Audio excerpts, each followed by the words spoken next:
Welcome back to the Midlife Awakening podcast with Adelia. I'm your host. So today's episode is a deeply powerful and honest conversation. I'm joined by Oneika Mays, author of Sit With Me, a beautiful and thought-provoking book that explores mindfulness, healing, and the journey back to oneself. Oneika speaks so openly about living a life that, on the outside, looked confident and driven, while internally she felt guarded, anxious, and disconnected.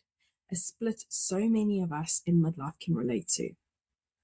What unfolds in this conversation is her journey of learning how to sit with herself through grief, loss, identity shifts, and the unraveling of everything she once used to define who she was. From walking away from a long career to teaching meditation inside Rikers Island, her experiences have shaped a perspective that is both grounding and deeply compassionate.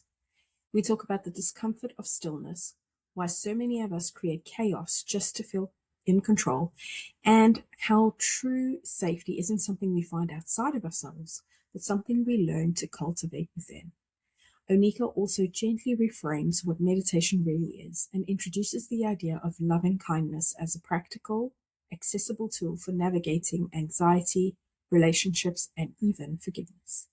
This is a conversation about letting go, about identity, and about the courage it takes to meet yourself exactly where you are. So let's dive in.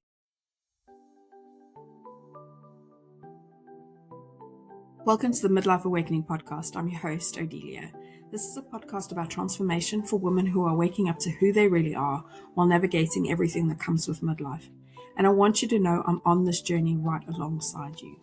This is the show where we explore everything from the spiritual tools that can help us in our daily practices to healing modalities that we can use to heal what we've been carrying for so long, to the everyday midlife topics that a midlife woman faces, like perimenopause, finances, career changes, and so much more. Each week we go deeper into what it means to heal, to awaken, and to finally become the most authentic version of yourself. I'm so glad that you found your way here.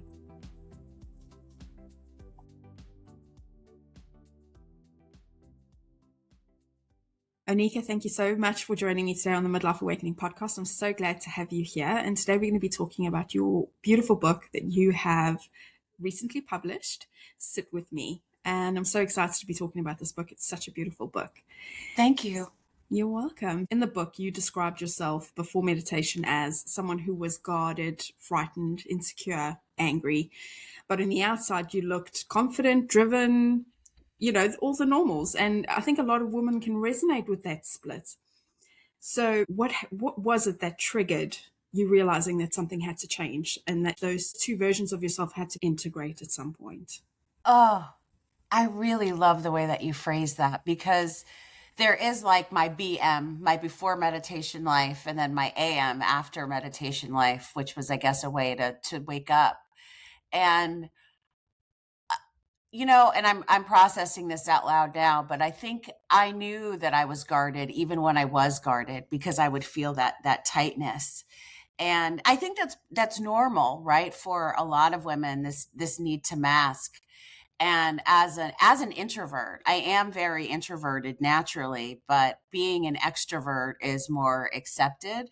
And so I learned how to mask really well in a lot of different environments for lots of different reasons.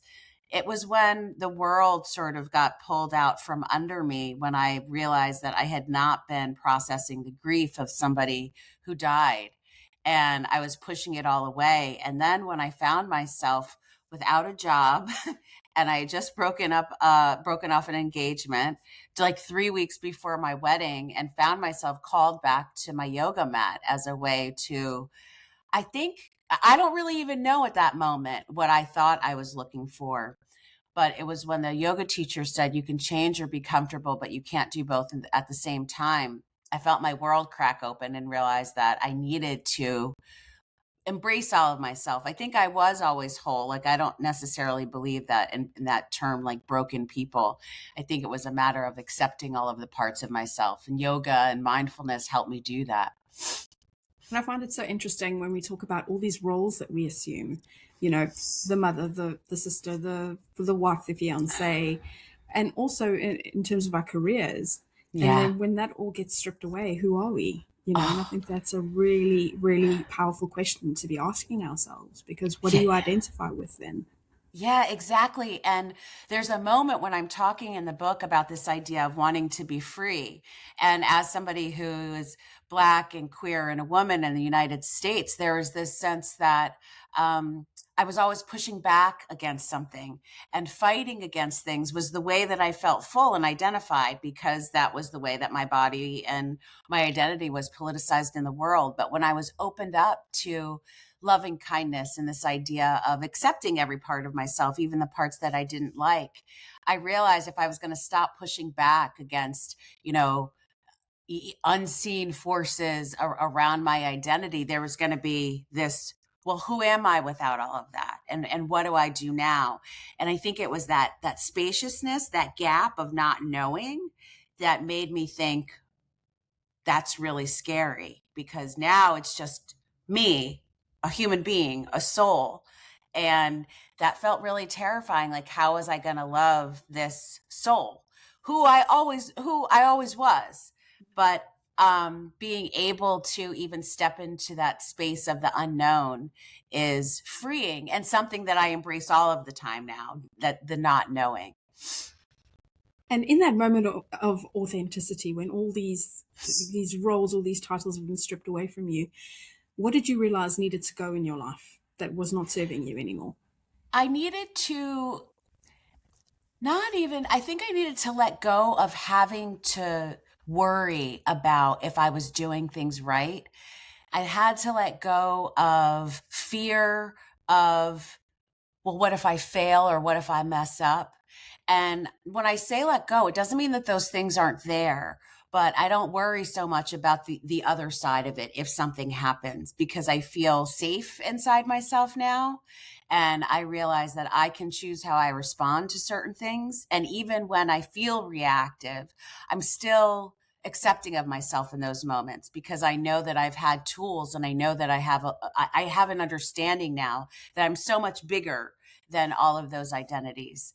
And and that's what felt freeing. So it is letting go, but I think it's also embracing at the same time all of those things that terrify me, and being okay with that. I love that.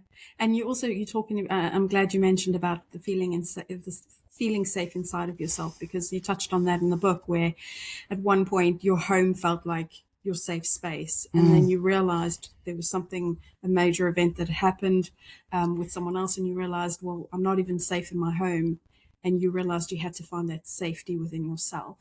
Yeah, that was a powerful Yeah, moment. Yeah. absolutely. And I could resonate with that, because I feel like I have my home, I'm safe in my home, and I'm very much an introvert in that way. And when you said that, I was like, oh yeah, that's not where you should Yeah. be looking for safety. Yeah, it made me think about all of the things that are happening around the world to other Mhm. people who aren't safe, and what that must feel like on, a day-to-day basis. And it was Breonna Taylor who was killed in her own home that made me like really say, like, oh, I'm not safe in my home. We all think of that, but then I had to remember there are so many people who aren't safe in their homes, who don't even have homes to be safe in. So where do I find that sense of safety? And when I say safety, I mean this idea that I can be inside my body with whatever is happening, and find ways to help myself cope with whatever's happening. And my practice became such a big part of that, being able to recognize, oh, I'm feeling tension inside the center of my body right now. What am I going to do with that? Or I'm feeling joy inside my body right now. What am I going to do with that? And not running away from it, and recognizing that it's not out there, that the answers aren't out there. And yes, community is important, and I need to connect with community and understand the interconnectedness of all things, but it does begin with me. And do you think this is why we struggle so much with anxiety? Because it's that not feeling safe inside yourself, and push and trying to fight against it, as opposed to just sitting with it and, like you say, listening to your body. Yeah, and sitting with it, and then even deciding, if we're sitting with it, that that's not the safest thing to do right now, right? It's all about the recognition of what's happening, and saying, this is going on, and what's going to be the next thing that I do once I feel all of this inside my body. And that became really freeing, because the truth is my life isn't that different, right? Since I discovered mindfulness and meditation, but the way that I respond to things that are going on in my life is what's changed and what's different. And I'm the common factor in all of that. You know, there was somebody who was asking me a few weeks ago about my relationship to chaos before I found mindfulness. And I laughed and I was like, oh my gosh, I've been found out, because I had such a deep relationship with chaos. Chaos was the way that I found control. I would even create chaos in my life, because learning how to control things was the way that I was nurtured and raised. I think as a woman, we're used to having to, juggle multiple things at one time. And when I was like, oh my gosh, there's so much going on, that's a, flag and a trigger. Let me start to control it. And since I didn't know who I was in those moments of, I used to label it as boredom, but it was really stillness, that I was like, oh, the only way I know to do this is to create more chaos. Mm-hmm. And it was really causing just so much more suffering in my life. And do you feel like you found comfort in the chaos? Because I know I'm very much the same. Like if there's no chaos going on, I'm like bored. What's going bored. On? Yeah. Especially when I was younger. I'm going to be 55 in like 2 months. Mm-hmm. And when I was in my 20s, especially, creating chaos was the only thing that I knew how to do.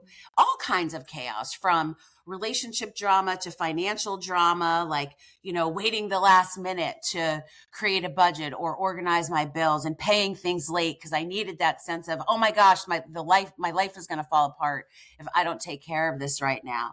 And I was always on edge. I was always waiting for the rug to be pulled out from under me. And yes, life pulls the rug out from under us, right? And I learned that when my father died, dealing with that unexpected grief. But there was a lot of chaos that I had to admit that I was causing on my own. And I needed to really ask myself, why am I doing that? And then do something about it. And as a meditation teacher, I'm not a therapist, and I deal with like the symptoms of what people are dealing with. And that's where mindfulness practice really, really became helpful in noticing what I felt and having ways to manage that. Oh, I love that. Now you've given me some direction for myself, because I definitely find comfort in the chaos, and I know it's bad and I always do it. And I'm like, I don't want to do this, but yeah. So I'm going to take a page out of your book, literally, on this one. So many of our listeners are in their 40s and 50s, because it's a midlife show. They've built this sense of self, but it's not real. Yeah, it's a costume that we wear for everybody else. Did you feel that way for a very long time? And do you feel like it's a crisis when when you get to that point and you realize that these roles need to fall, or would you say it's something else? Oh, I would definitely say it was a crisis. And I love having this conversation. I had an amazing career. I spent the bulk of my career working in book retail. And I was young when I started at that company, and, like right out of college. And so I grew up there.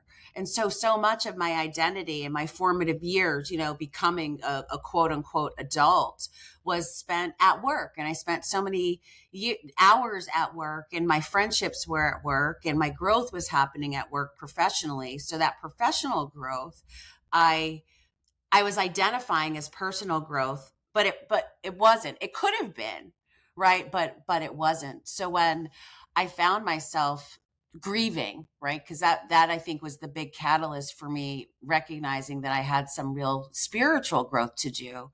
I found myself without a job. And the biggest part of that career was like almost, like I said, 20 years. So without that, I felt really lost, and realized that I hadn't made deep connections in my own town, in my own city, which I had lived in for over 20 years, and realized, do I have friends outside of work? Do I have friendships that I've been cultivating outside of this career? And the answer was no. And in a lot of ways, I had to start all over. Yeah, I think a lot of women in midlife can really resonate with that, because you get to this point where you've been pushing so hard, and you think you're supposed to have lived this life and followed this career, and a job loss happens, or you find that career is not fulfilling anymore and you need to do something else, but you don't even know where to start, because you actually don't know who you are. Yeah. And the same things don't resonate for you anymore. Yeah. Yeah, absolutely. And I think a big part of it for me was I don't have children. And as a woman who's queer, I was already navigating different kinds of identities and being seen as, a failure in terms of not having kids, not buying into a standard of heteronormativity and having a husband or what people call a traditional life. So then when my career was gone, I really felt like, who am I now? What is my life going to look like now? And while it was terrifying, it was also really freeing to say, okay, well, I can be who I want to be. And I realized that even when I decided to go on the spiritual route and embrace that part of me, which had always been there, but now I was recognizing that I wanted to cultivate it. When I stepped away from my career, I actually lied and told people that I got fired from my last position because I was so afraid of saying, I want to have a different life. And so saying that I got fired rather than I quit, I felt like that was better because I wasn't walking away from my life. Because I know that there are probably some people who I worked with who think that, oh, Oneika really fell off the deep end here. What's that with all of this yoga and mindfulness? Because these weren't things I talked about before. Yeah, and I think that's a really big theme for midlife is that people do look at you and think, what's happened? You've fallen off a bridge. What's going on? You hit your head. What are you doing? And Yes. it is so much easier to come up with another excuse. But I think we really need to normalize this midlife awakening because it is just us moving towards our more authentic self that we've been trying to suppress for so long. And we need to make Absolutely. that process okay, and we shouldn't shame people for it, I think. Oh, I love that. And the other part of it as well is like this idea of becoming an elder and being an example. My sister has two amazing, amazing children, and they are my heart, right there. It's like my heart walking around outside of my body. And also recognizing that I want to be able to talk to them as they grow older and say, these are the mistakes that I made, and these are the triumphs that I had, and this is what I've learned about myself. And when I could step into my skin as this woman who's in her mid 50s and being excited about that and saying, hey, I want to be the best elder. And then when I'm not here in my body, I want to be the best ancestor that I could be for other people as well. So it's both what I want to do, but also my contribution to the planet. And saying, this is how I want to show up in the world. And doing that, feeling comfortable in my skin, I think is the best way that I can do that. I love that. Such a ripple effect that we can create with our lives, and we really should lean more into that. It's not really Yeah. about the material that we can leave behind, but the wisdom. I love that. Yeah, and especially as a woman, being able to say, like, I can contribute something in midlife, and it doesn't have to be necessarily around my children or around my career. It's just around me or all of the things that I have to do for other people to show up in the world. But when I embrace who I am and what I want to do for the rest of my life, that does have a ripple effect because I do understand the connection that it has with the rest of the world. That if I'm showing up truly as myself, that's not just good for me. It's good for you too. And I think it's actually a responsibility that I have paying rent on this planet to pursue happiness, to pursue truth in a way that feels authentic and that might even break some societal norms. Yeah, absolutely. I love that. So let's circle back a little bit to meditation because Mm-hmm. I know you highlight in the book that there's such a misconception about meditation that it's about emptying your mind to achieve total silence. Mm-hmm. So you're very clear that that's not what the goal is at all. What Mm-hmm. would you actually like people to know about what meditation actually really is? I'd love to talk about this because I think there's this term mindfulness that is being, I think, used all of the time, which is wonderful, right? That this idea of mindfulness and being present is in the world. But I think a lot of people mistake mindfulness and meditation as the same thing. I think people aren't really clear on what meditation actually is. And meditation just means concentration and focusing on something. And so that's what we're doing when we're meditating. We're trying to focus. The emptiness of our mind isn't necessarily what we're trying to achieve. And we're so full of thoughts. We're so full of thinking all of the time, but it's recognizing that you can't focus and that you aren't concentrating. And so we use techniques to help us concentrate and focus more. Mindfulness is this idea, this concept of paying attention to what's happening in the moment right now and not trying to do anything to fix it or change it. So that's a way that we can live, and we can practice that idea as a particular kind of meditation. But there's all kinds of meditations that we can do that can help us achieve focus, whether it's walking meditation, whether it's like mindful movement, something like yoga can be a form of meditating. So we learn how to stay present with what's happening with us right now. I love that. I love that. I love that you've touched on the different types of meditation, because I know I do sitting still meditation, but I also do walking meditation. I really, Yes. really love walking meditation. It works. It's amazing for me. It really clears my thoughts and sort of Yeah. organizes them. So it's a different kind of meditation, not the traditional that we're used to hearing about and seeing about. Yeah. Did you always like walking meditation? I didn't like it at first. It's something I like now, but I was really resistant to it. I think I've always naturally done it. Mm-hmm. When I walk, my thoughts get really clear. Otherwise, I tend to overthink. And so when I go for a walk, I don't know, it's like being outdoors and the fresh air and the quietness and the movement. I think it's just very rhythmic, and it just sort of calms me enough that the thoughts can then clear. And then I start thinking really clearly, and I get all my best ideas. Sometimes I wish I had like a voice recorder in my head when I'm walking, because she sounds so good. Exactly what you're talking about. And I can never replicate it when it comes out my mouth. I'm like, that doesn't sound the same. That is so wonderful. I did not like walking meditation when I first tried it, and a big part of it was because of that chaos that we were talking about earlier. Walking allowed me to get still, and I still wasn't comfortable in that stillness, that spaciousness that happened. So I was always like, I'm not getting to where I need to get fast enough. And I was always thinking about the destination. And for a long time, I used to ride my bike everywhere. My bike was my primary form of transportation, because when I first became a yoga teacher full time, I was zipping or teaching mostly in the city that I was in, and I could get there really quickly on my bike. And so I was always zipping from one place to another. And one day somebody stole my bike seat. I know. People are terrible. Oh my God. What are you going to do with a bike seat? I know. And I had just gotten this new bike. I spent so much money on it. And I went outside and my bike seat was gone. But I didn't even notice that right away, because that's how distracted I could be. So I went to hop on my bike to go teach a class. And I was like, "Ooh, what is this pole?" And then I realized that my bike seat was gone.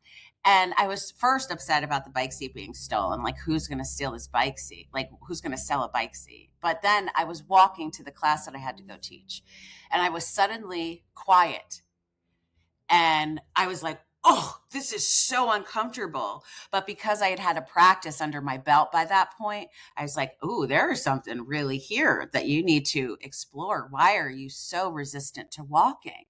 And so that's when I started to really embrace it. And now it's one of my favorite practices. I will walk for miles now and just be really comfortable with everything that's happening around me and being really present, whether it's chaotic or whether I'm in a park that's near where I live and there's just stillness. So now I see the beauty in it and just how revealing it can be.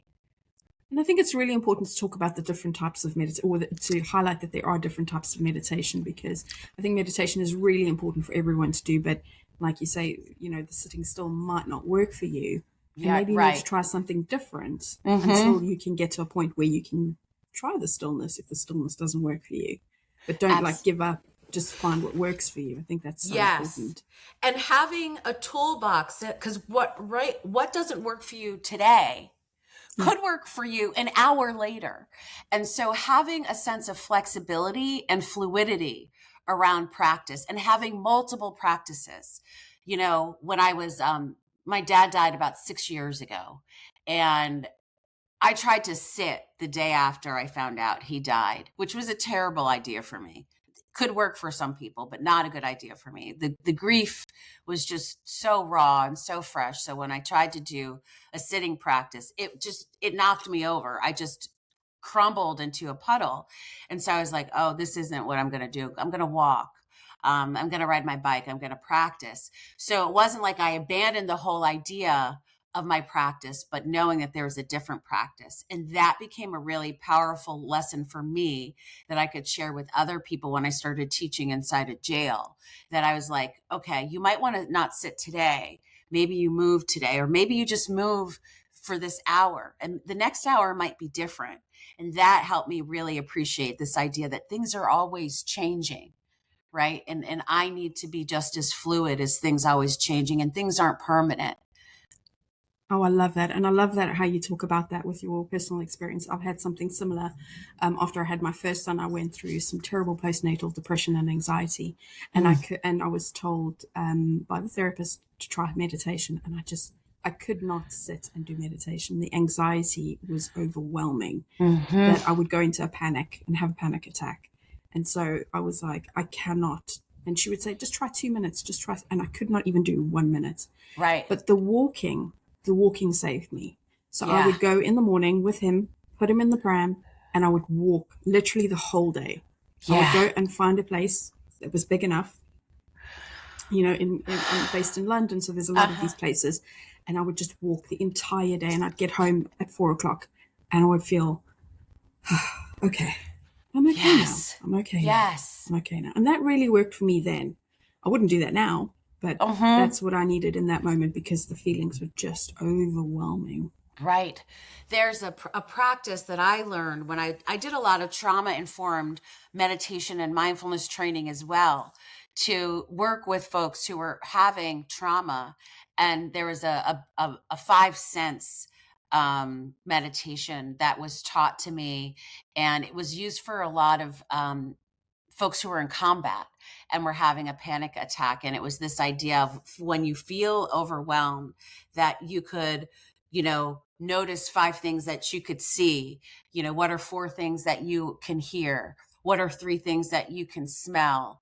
What are 2 things that you can touch? What's 1 thing that you can taste? And that counting down, it's just the idea of counting down and not focusing on the panic, that you can bring yourself back to this place of stillness.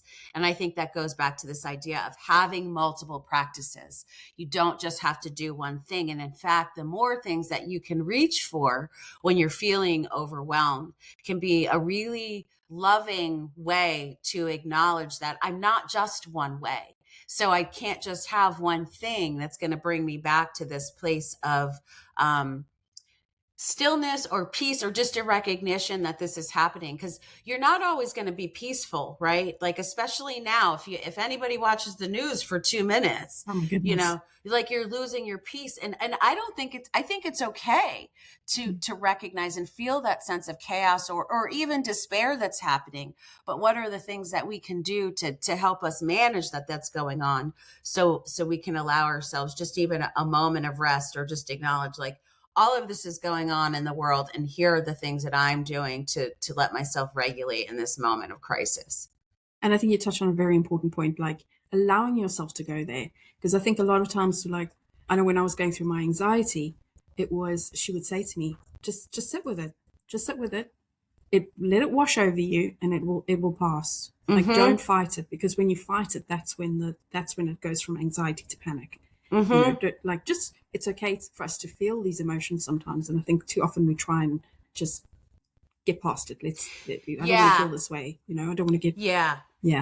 You're talking about the acknowledgement of it, which is a really important tool. There's a wonderful teacher, Tara Brock, who came up with something called a RAIN technique, where you recognize what's happening, you acknowledge what's happening, and then you investigate with kindness, and then you gently try to non-attach from what's going on.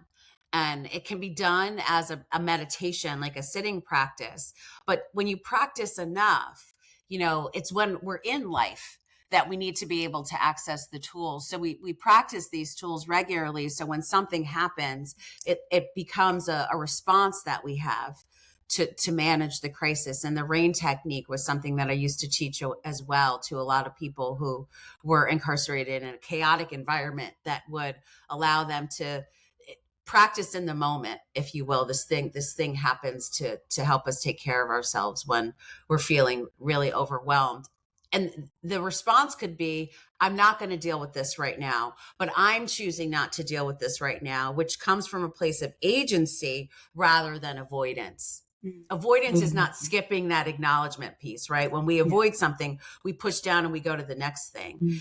I think that's very different than when you're saying, I'm really anxious right now and I can't deal with this right now, so I'm going to make a conscious choice to do something else. That's a very different response.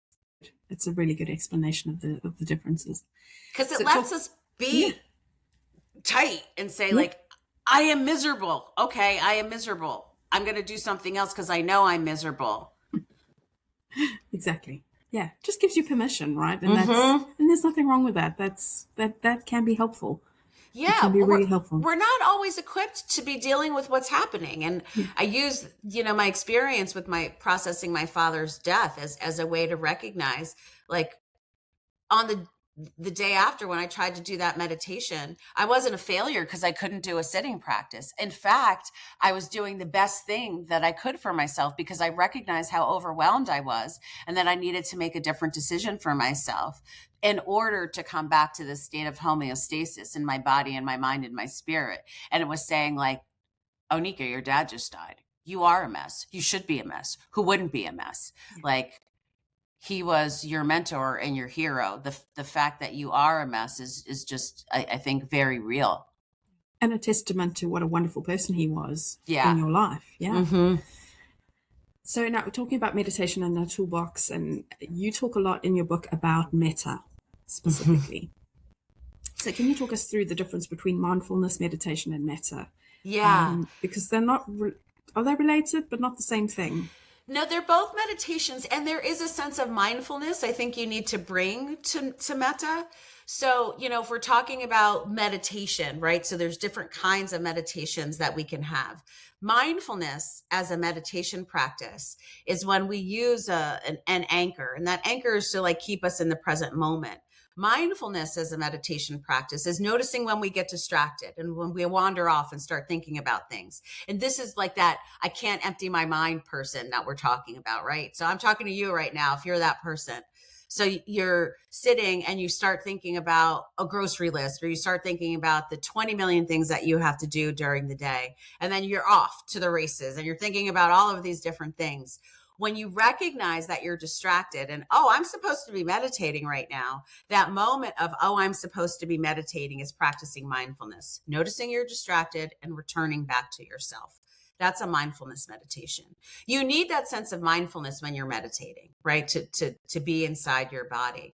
Practicing loving kindness as a meditation is when you offer words and phrases of well wishes to other people and to yourself. And it's this ever expanding concept of love.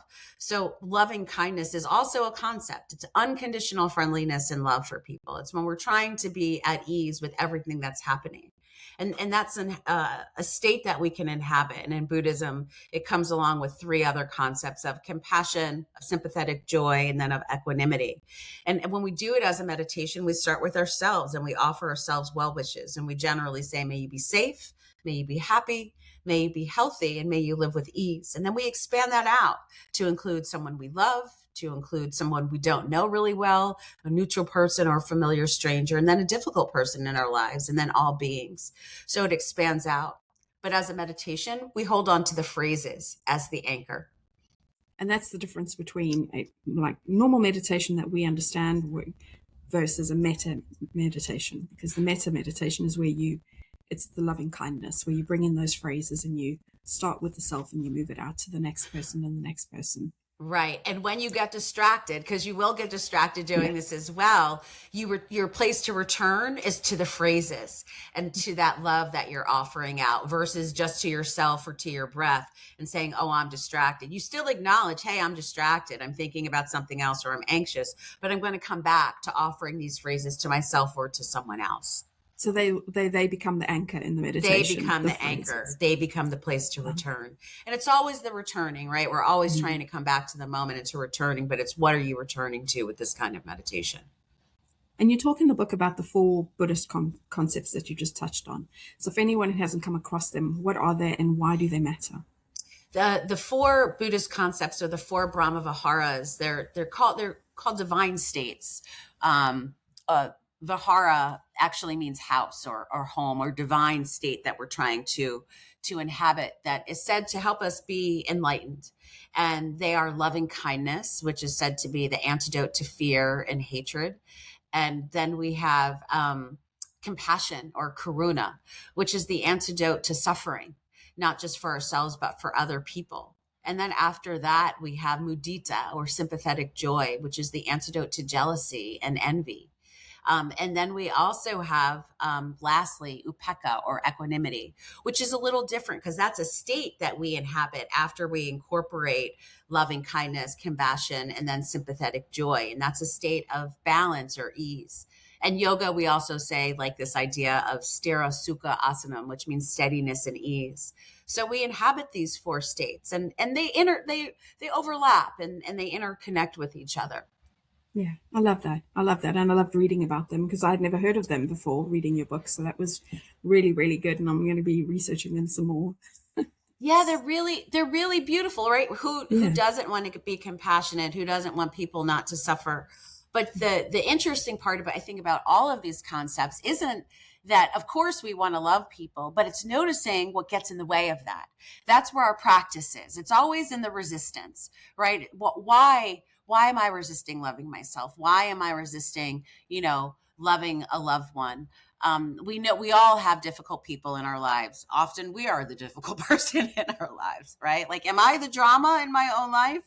And so we want to embrace all of these things so we can have softness about it. And it can really help us in our lives and to feel more full and also to feel more free. Absolutely. And going on that point, so let's untangle something that trips a lot of people up, and that's the difference between judgment and boundaries. Because I think women especially, we worry that sending love to everyone means having no limits.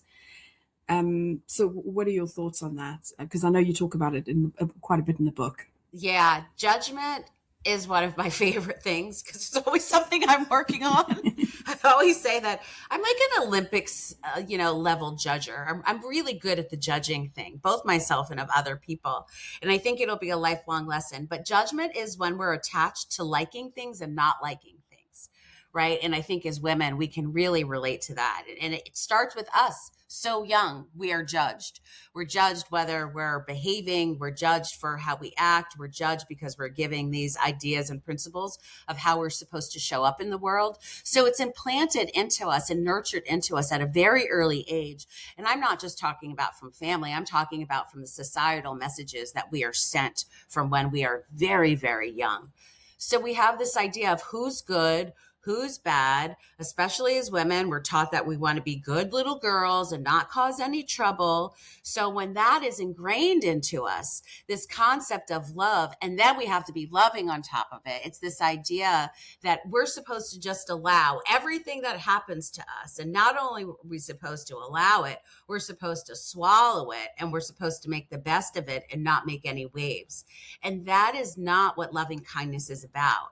I think loving kindness is about exactly the opposite, because with loving kindness, it starts with us. So we need to love ourselves as much as we are loving the rest of the world, which means if harm is being caused to us, it is our responsibility to take care of ourselves and put down boundaries so we're not causing harm. That is actually an act of love, not just for ourselves, but for people who might be causing us harm, which is a very different way of thinking about love, because it leaves room for our righteous rage that we might be feeling about all of those narratives that have been pushed on us, the shame, the resentment, the guilt that we feel for all of these things that sort of rise up in us because we've been nurtured this way. And it gives us permission to say, yes, I do love you, but from over there because of the things that you did. Or I love you from over there because of what I did. And I have some things that I need to embrace in myself before I can be back in relationship with you, if I can be back in relationship with you. I love that. And I love the concept of I love you, but from over there. I think that's the important piece. That's really, really important, because boundaries are so important. Boundaries are, yes. There's this wonderful advocate, Prentice Hemphill, and they say, boundaries are the distance of which I can love you and me simultaneously. Oh, it's beautiful. Isn't that beautiful? It is beautiful. When I read that they wrote that, I just wanted to like throw my computer across the room and say, that's it. I'm done. I don't need to learn anything else ever in my life. So now, when you first encountered Metta, you thought sending love to people that hurt you, you thought that was a load of crap. I thought it was stupid. Yeah, I did. And I think a lot of people are going to think that, right? Especially if they've had some, they've been through some pretty traumatic experiences, or they've been through some really intense hurts. So when did that shift for you? What happened, and what were the benefits that you started to see once that shift happened?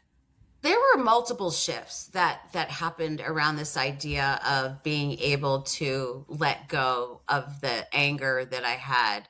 No, around the hatred, because it was much deeper than that, around the hatred that I had for people who had hurt me. And it first was around my identity and being a Black woman.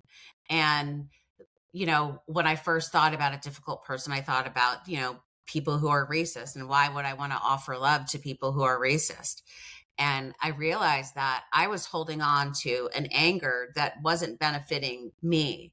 And by letting go of the tight grip I had on the anger and the hatred I had for people who were racist, I was only blocking myself from my own love.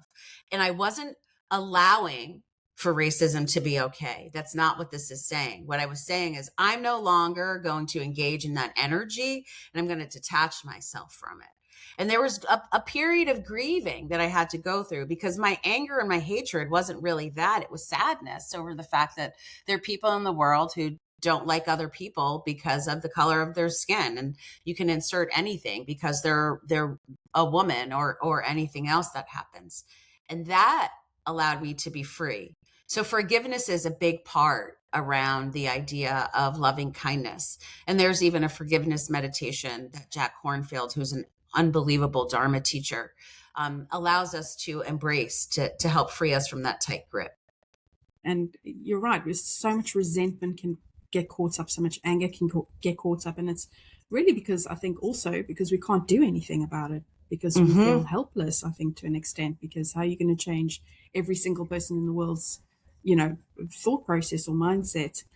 So I think that also sort of plays an element into it, wouldn't you think? Absolutely. And you said you were talking about being used to the chaos before.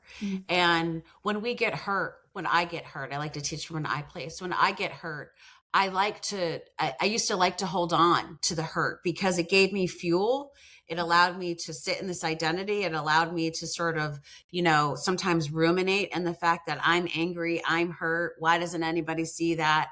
But the person who needed to see it and give herself tenderness was me. It was me needing to talk to me and saying, you know what? I'm not going to engage with this idea of dominant culture anymore and their narratives that they have for me. That was really liberating, terrifying and liberating, because I was so overly identified with holding on to this anger around things that then again, there's that gap, that stillness, that spaciousness. Well, who am I going to be if I'm not mad all the time about people being racist and sexist and homophobic?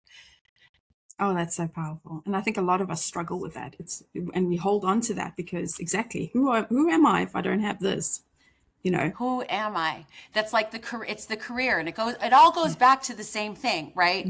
this spaciousness around saying, well, who am I if I'm not attached to this thing, that thing, all stuff out there, all stuff on the outside, not stuff on the inside, recognizing that we are beautiful souls that need tending. And that's the thing that we should be looking at. There's an amazing American Tibetan Buddhist nun, Pema Chodron, who talks about this concept. And I'm paraphrasing her quote, but she says, you get shot by an arrow in your heart. Instead of pointing your finger at the person who shot you, you should be bringing attention to the fact that there's an arrow in your heart. Oh, wow. That's such right? a good way to explain it. Oh my gosh. Isn't that just, and I instantly, when I first heard that, I instantly thought about when I hit my toe. I don't know if you've ever hit your toe on the corner of a table. Oh, yeah. And the first thing we want to do is throw the table across the room. Rather than saying, is my toe okay? Maybe I should look at the fact that my toe's at a right angle right now. Maybe I should be going to the doctor, right? And so that is what I started to think about. Like, no, let me take care of my foot. Yeah. I still am going to need that table. So if I break the table, I'm going to be without a table and I'm not taking care of my toe. Yeah. So it was it was transformative for me. And it really helped me every time I would feel some hurt, saying, let me tend to that. And then let me look at what caused it. And do I need to make an adjustment to the thing that caused me the pain? Was this a person that caused me the pain that I shouldn't be in relationship? Is this something that I need to be speaking up about? Is there an adjustment that needs to be made in my environment after I've taken care of myself being hurt? Oh, I love that. I really love that. And I love that analogy. I'm going to remember that. The arrow in the heart. I love that. And the toe. I'm going to remember the toe too. The Pema Chodron was such an important part of my journey and my transformation. When you were talking about walking around in the park with your baby in the pram, I instantly thought of when I was first really lost when I didn't know what I was going to be when I grew up in my 40s. And I was walking around this huge park that's near me. It's like a 6-mile loop that you can do. And I had listened to this audiobook by her. And she was just talking about how we're hooked on ourselves. And just her words were such an important part of my own journey. I consider her one of my first teachers, even though I never met her in person, because her words were just so transformative for me. And it's really important to have those experiences, or to have those pieces of work that really touch you, and teachers that really can help you navigate your growth, really. And our teachers can be books, they can be music, it can be artwork that really lets us get in touch with something and allows us to be really present. I was at a dance performance like 3 weeks ago with a dear friend of mine, and these 2 children were doing this dance that was so incredibly moving. Even me thinking about it right now, a lump just forms in my throat.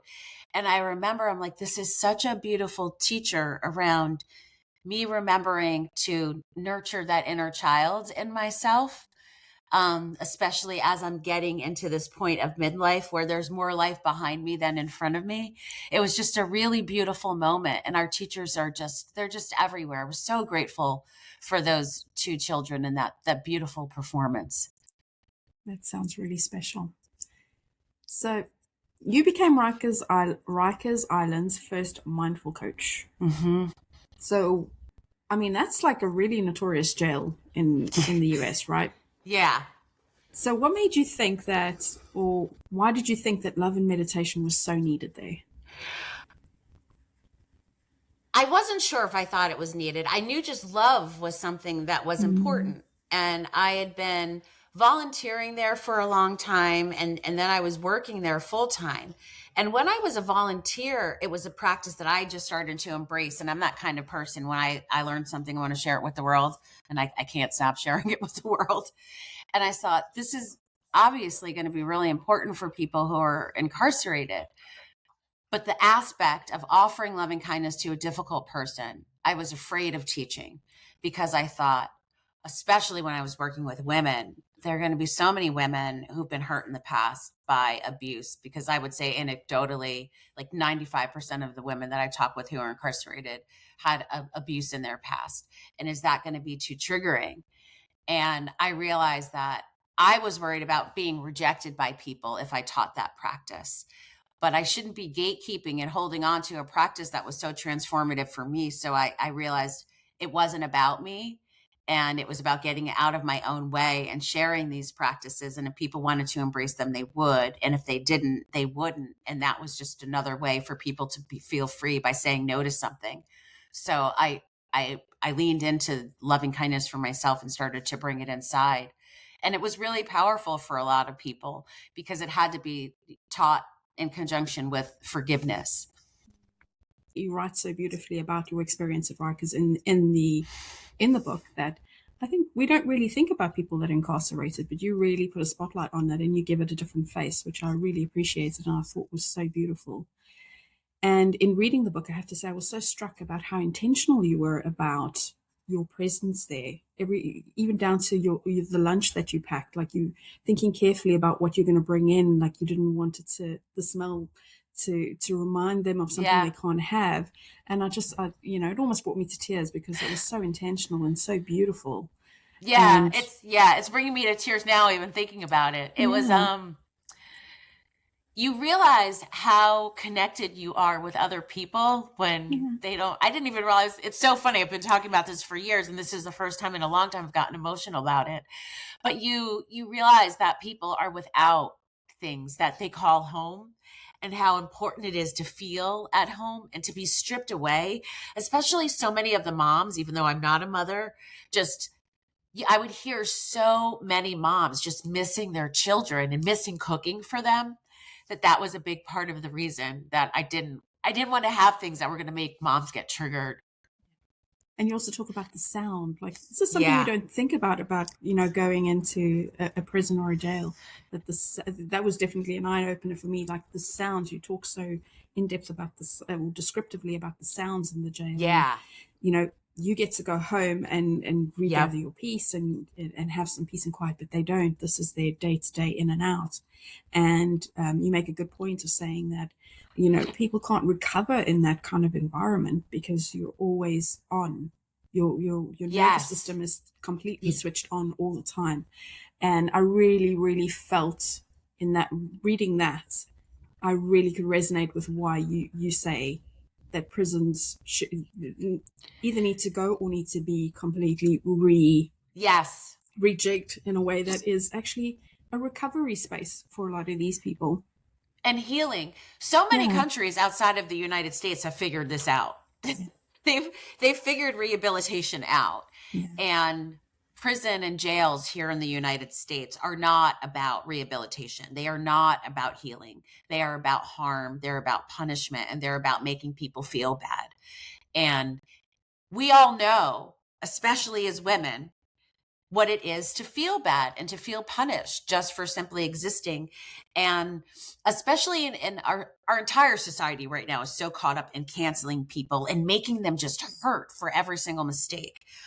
And I think about, and I think this is where our own experiences and our own ability to be okay with our own shame becomes very important.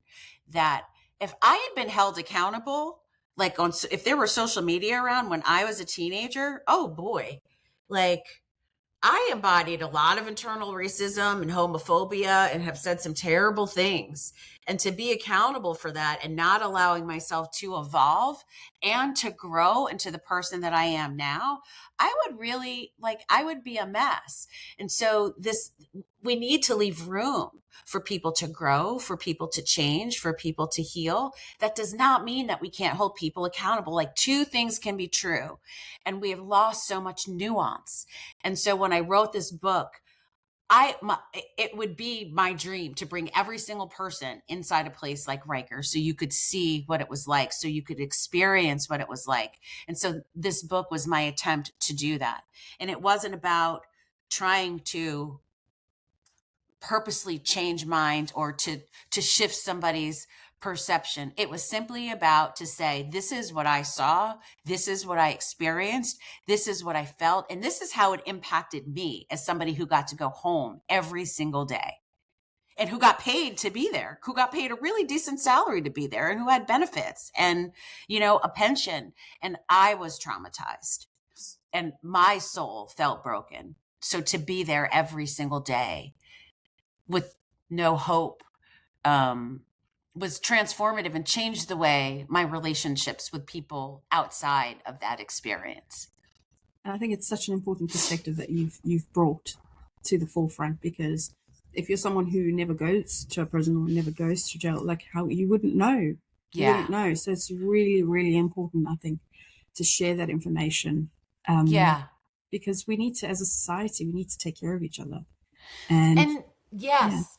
And to recognize, I'm sorry, I didn't mean to cut you off, but this idea that we block ourselves off from things too. And I'm not minimizing the experience of incarceration, but I think there is a correlation, and I say this anecdotally, between the judgment that we have for ourselves and then the judgment that we have for other people who we think have committed something or done something really bad.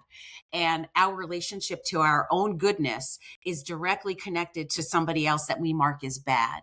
And so we need to stop thinking about things in terms of this person's good and this person's bad, because we are not all one thing. And I have met so many incredible women who are incarcerated, who I would have been friends with had we met outside on the street. And life circumstances, we don't know how we are going to react into some circumstances. People can be real definitive saying, like, I would never. You really don't know what you would do. Yeah. And I think being open to that really helped me not have a sense of judgment around people who are incarcerated, and also around the people who were working there. Because I was more judgmental around people who were employees and officers than I was even about people who were incarcerated. I had some really terrible ideas about those folks that needed to really be checked. That everybody who was an officer was obviously going to be a terrible person and who was really happy punishing people. There were plenty of people I met like that, but there are also amazing officers who I met who are full of love, who got into that work specifically because they wanted people to help heal. Oh, I love that. And you do talk about that throughout the book, how you catch yourself in judgments of people. And I think that's so important, because, it's one thing to judge people, but to catch yourself and to just talk yourself down and be like, yeah, but I don't know their circumstances. I'm not in their shoes. And, let me just keep that to myself, because the judgment, my relationship with judgment is so deep, which is why I think I can see it so quickly. And, I talk about, even it's the big things when, hearing people get judged for a crime that they committed. It's the little things, me going to a yoga class and judging somebody next to me doing a headstand. I admit this freely as a yoga teacher, like, why is her practice better than mine? Or, why is her practice not as good as mine? All of those things, and that's part of it, what it is to be human. And I think to acknowledge those things so we can do something about it is really important. And the world doesn't crumble if I acknowledge and say, that was not a really kind thing to say about that person's attempt at a headstand. Who am I? That's not even my business. Her on her mat is not my business. My business is me on my mat. And being able to do that and saying that and holding myself accountable, my world didn't crumble. I didn't fall apart. And in fact, I was able to be nicer to myself and say, what's going on with you, Oneika, that you're doing that? You're obviously feeling a way if you're pointing fingers at other people. Absolutely. And so how important is your experience at Rikers? How important was that in terms of shaping the work and in terms of shaping yourself? Yeah, I had to get over myself, for lots of different reasons and lots of different ways. I first think I had this attitude that I was doing something that was so good. I got caught up in, here I am bringing these practices into a place like Rikers Island, and isn't that wonderful? And then I had to realize, like, hey, this isn't about me at all. This is simply about me as the person, as a vehicle to deliver these practices, and people get to do with them what they want. This isn't even my hope about this impacting somebody. I had to let all of that even go. So I had to stop myself there. And then I had to stop myself from judging people around whether I thought that they were contributing to the chaos that was Rikers or not. And realizing that when we show up in the world and we want to be kinder and more compassionate people, it really starts with what we're doing to ourselves. And when I could show up that way, I found that I was able to just connect with people and be in community with people, and became less even about teaching meditation and just about bearing witness to someone's experience. I love that. I really love that. Let's talk a little bit about the affirmation cup, because I really enjoyed reading about that. And that, again, was another intentional sort of ritual that you did. And, you know, there's little strips of paper with quotes that you cut by hand each morning while listening to your music, praying over them. And it's almost like pulling oracle cards. But you turned the creation of them into such a personal and beautiful ritual. And where did you get that idea from?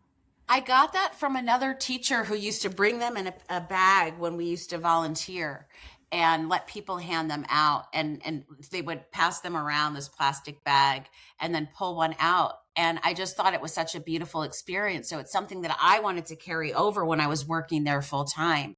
And I think part of it was for me, just to remember that work that I was doing as a volunteer, and not to lose sight of that because I was now a full-time employee there, and I was trying to stop myself from becoming institutionalized. It was a way to remember my roots. And it was also just a special experience. And I wasn't sure if people were going to think it was stupid, to be honest with you, at first. But jail is so lacking any sort of joy. So to have something like that did bring people joy. And I was really grateful that people embraced it. And people always seemed to get the quote that they needed. Yeah. And it became a ceremony for me to be able to do that. I felt like I was putting, like, good juju, for lack of a better phrase I can't think of right now, into both my office, but then spreading it out into the rest of the jail, and then hopefully letting that even ripple out. I took a lot of time thinking about what quotes I wanted to put in there. And funnily enough, one of the writers who I used to use a lot of quote from, like, she actually told me she loved my book. And I was so happy to be able to tell her, like, you don't know how many of your quotes were inside that cup. Yeah. That just felt like a really beautiful, magical, full circle moment to have those quotes to come back to me. So that was really special. Yeah, I was going to say that's a beautiful full circle moment right there, right? I squealed with delight. And what did you see happening with these women when they would pull these quotes? There would be a moment, like, some people would just like crack up and be like, how do you always do this? How do I always get this quote? And I'd be like, it's not me. I am not even touching the cup. That's your quote. Some people would get really emotional when they got it. Everybody would keep them, though. They would keep those little quotes. Sometimes they would keep the quote, but give it to somebody who they also felt needed it. There are people who made like books out of paper with all of the quotes in them, and they would keep them for themselves as places to come back and remind themselves to, or like makeshift vision boards people would use them for. And it was so overwhelming to hear how people were just reclaiming their own agency with those quotes and getting what they needed. A lot of people would stop before, after a session was over, before they were leaving, they'd stick their hand in the cup and rifle it around and say, okay, what's it got for me today? And I'm just really glad I still have the cup, actually, and it's on my altar. That's beautiful. Yeah. As a tribute to, the thousands of women that I met, thousands of people, because it wasn't just women. I met a lot of different kinds of folks who came through, but it was just a really special thing for me. And it's amazing how that small little piece of paper, that you had limited resources, so you did the best you could within the confines of the prison and what you were allowed to bring, and just that small little piece of paper could be so powerful for someone, like you said, who don't have the comfort of home, who don't have, they have so very little when they're on the other side. I think that's really powerful. Yeah, staff would grab them too. It was everybody kind of like that cup, as we need a little goodness, trying to bring pieces of goodness into that place was something I always thought about when I was there. I even brought like a bottle of sage spray. I couldn't, obviously, sage and in a jail, I couldn't be coming in with, a lighter. People manage to find ways to make their own lighters, but that's another book. But I would spray even sage spray inside my office too, to make it smell good. And, I'd spray essential oils to make my office smell good. And people would smell it like from hundreds of yards away, because Rikers really did have a terrible smell. Yeah. And people would be like, oh, Oneika's here. I think that's really beautiful that you try to create a safe space for them in this environment, as we've talked about, that was overstimulating and just not great for the nervous system. So I think that's really commendable that you did that. Yeah, it was for me too. Yeah. I have to say, there are a lot of days you just walk in like, okay, how am I going to get through today? Or I used to see about 10 people a day, one-on-one. And yeah, it was a lot. It was a lot. And especially if I was with somebody who told me something really heavy or really powerful, to be able to have my own space to just take a breath before the next person, because sometimes it would be somebody would tell me something really, really heavy, and I'm just sitting there with it. And then already somebody else is like, hey, Oneika, what's up? And have to keep going. So it was for me too. So I think you probably had to learn how to protect your energy, I guess, with all of that coming at you at the same time. Yeah. And ultimately it was not enough, because there's only so much that you can protect your energy in an environment that is designed to annihilate you. That's as big as that. Like, I even talk about how the island had its own energy, and it did. There was one day I'll never forget, and this isn't in the book, where I was with a counselor. We were walking in, and it was a particularly foggy day. Not rain, but just lots of fog and a lot of dampness in the air, which I'm sure, being London, you can totally relate to. And we crossed, the bus crosses the bridge, and the airport's on the one side, but you couldn't even see it. And she compared it to, don't the clouds look like Dementors today? And we just started laughing. We're like, Dementors are probably hanging around this place. And we just cracked up, because there were ways that you just had to figure out how to deal with that place. And compartmentalizing became a necessary evil, but you can't live that way. And so ultimately I had to leave, because I wasn't taking care of myself, and I was really encountering a lot of compassion fatigue and burnout. Oh yeah, definitely. I can just imagine. So circling back to the Metta. So for anyone listening who wants to give Metta a go, you've sort of talked about it in the book, but could you walk us through where someone completely new can actually begin? So where do they start?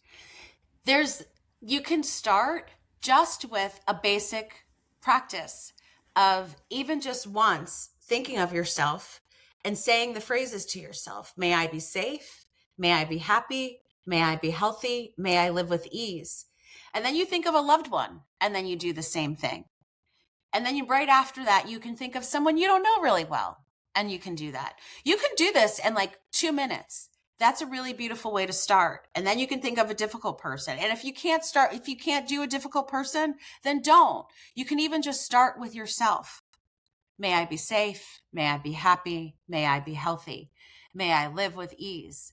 Another practice that my teacher taught me that I thought is another great, way to get into Metta is, even when you're just walking around and you see people, silently saying the phrases to people you don't know.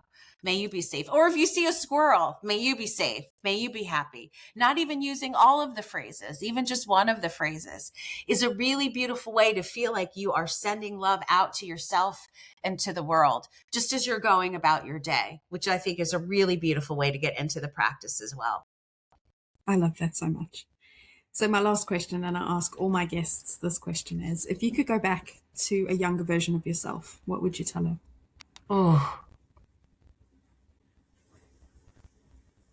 I would tell her to keep doing what she's doing, even when she's struggling, because she will figure it out. she'll figure out that there isn't anything to figure out, and that having lots of questions actually means that she's on the right path, and how important that will be when you're older, that you don't have to have answers. Oh, lovely. That's really beautiful. Thank you. You're welcome. Thank you so much for today and for coming on the show and talking about your book. It's an absolutely beautiful book, and I think everyone should read it. I will put some links in the show notes if anybody would like to get a copy. The book is titled Sit With Me, and thank you so much for coming on the show. Thank you so much. This has really been an absolute blessing. Thank you. That was my conversation with Oneika Mays. Such a powerful reminder that healing isn't about fixing ourselves, but about learning how to sit with ourselves exactly as we are. What stayed with me most is the idea that nothing outside of us, whether it's our careers, our relationships, even our identities, can truly make us feel safe. That sense of safety has to be cultivated from within. And that's both terrifying and incredibly freeing. I also loved her reframing of meditation, not as an emptying of the mind, but as learning how to return to yourself again and again, and how practices like loving kindness can help us soften, even towards the parts of ourselves and others that we find hardest to hold. If this conversation resonated with you, I highly recommend checking out her book, Sit With Me. It's a beautiful, compassionate guide to navigating anxiety, identity, and what it means to live with more presence and self-acceptance. As always, if you enjoyed this episode, please share it with someone who might need to hear it. Don't forget to subscribe so you never miss a conversation. Until next time, take care of yourself, take care of your heart, and remember, it's never too late to begin again. Bye for now.